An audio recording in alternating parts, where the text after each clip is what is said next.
Hello, friends. Robert Bevan here, author of the Caverns and Creatures series of comedy, fantasy novels, and short stories. With me is Sam West, and today we're going to be talking about the spell Shapechange.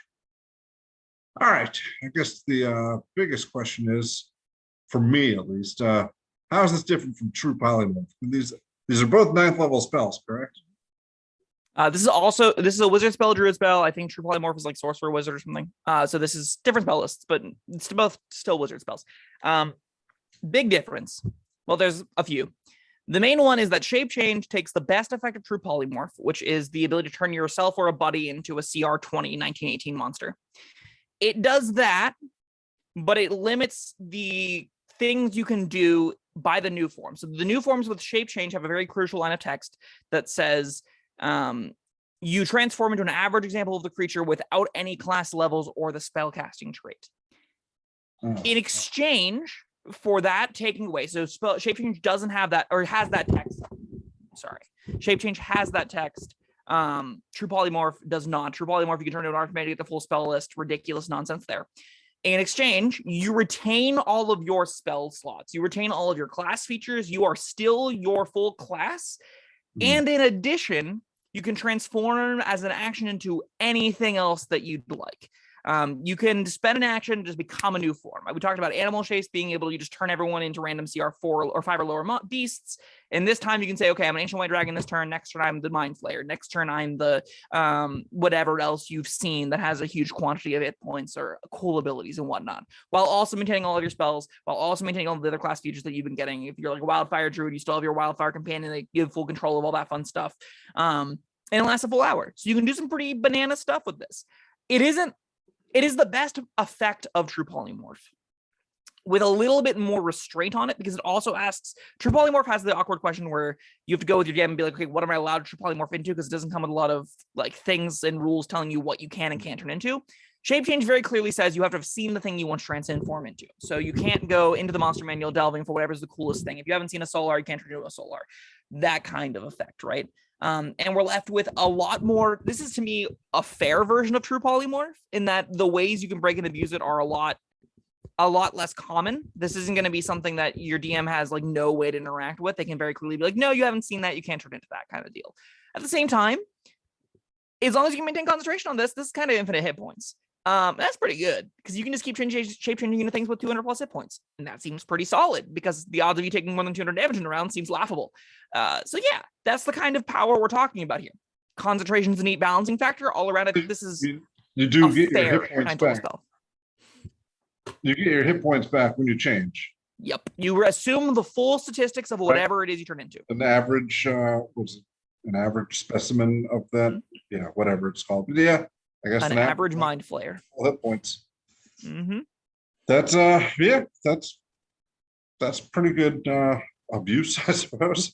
Sure. It needs to be that good for what it's competing with. But yeah. Weird and Storm of Vengeance.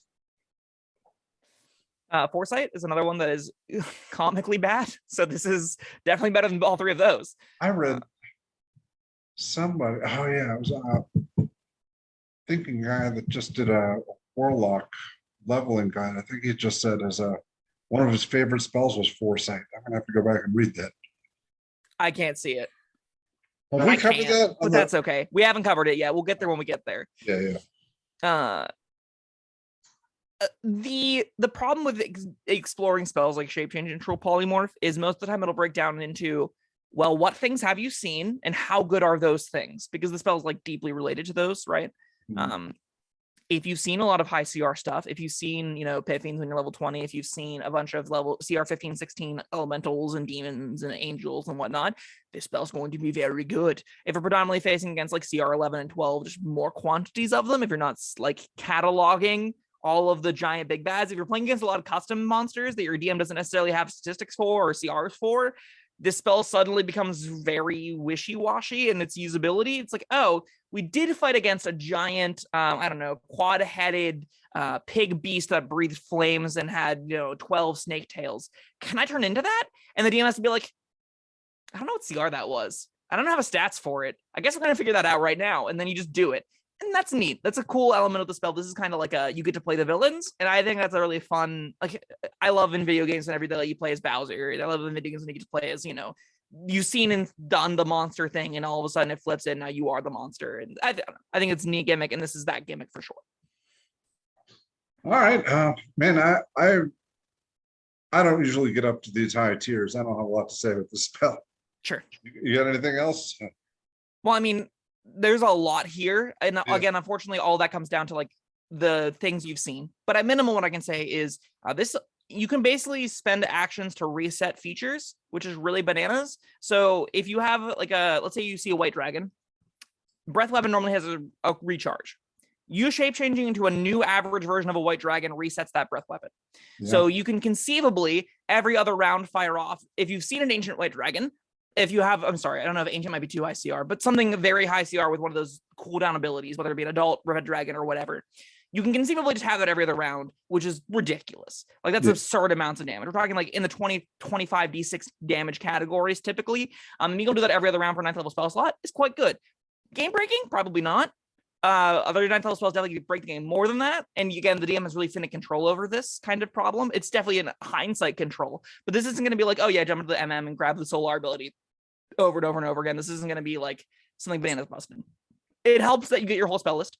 You're going to often want to turn into things that can cast spells and can speak. So high CR are things that have languages. Very useful. I like Mind Flayers a lot. I think they're a really fun villain, and being able to also be a 9th level or a 17th level druid while you are a Mind Flayer is pretty sweet. Who doesn't love the idea of an Illithid moon druid shape changing, or a moon druid shape changing into an Illithid, and then wild shaping and theming it to be a bear with a bunch of tentacles on its face, or a T-Rex with a bunch of tentacles on its face, running over and like braining something. I don't know. That's definitely stretching the limitations of what the spell is supposed to do, but that's where I would take it. I would go into the really wacky, fun directions of mixing and hybridizing the druid class and whatever else you're turning into. But even without all that freeform stuff, even as just a 9th level spell, this is, if you've seen it, you can turn into it probably, and you get all those cool abilities. So this is a laundry list of cool abilities that you can get as an action for an hour, which will break out of combat stuff. You have fly speeds, you have burrow speeds, you have blind sight, you have most features in the game for an hour if you want them. It's also absurd in combat being able to get ridiculous abilities. It being concentration means it comes down really easily. DM has a nice little pressure valve to be like, okay, you've had a lot of fun. I'm going to throw some rocks at you. So you drop concentration on this, and then it's over. But at the same time, like, you're going to get some powerful stuff out of this. Sure. All right. Are we ready for the score? Sure.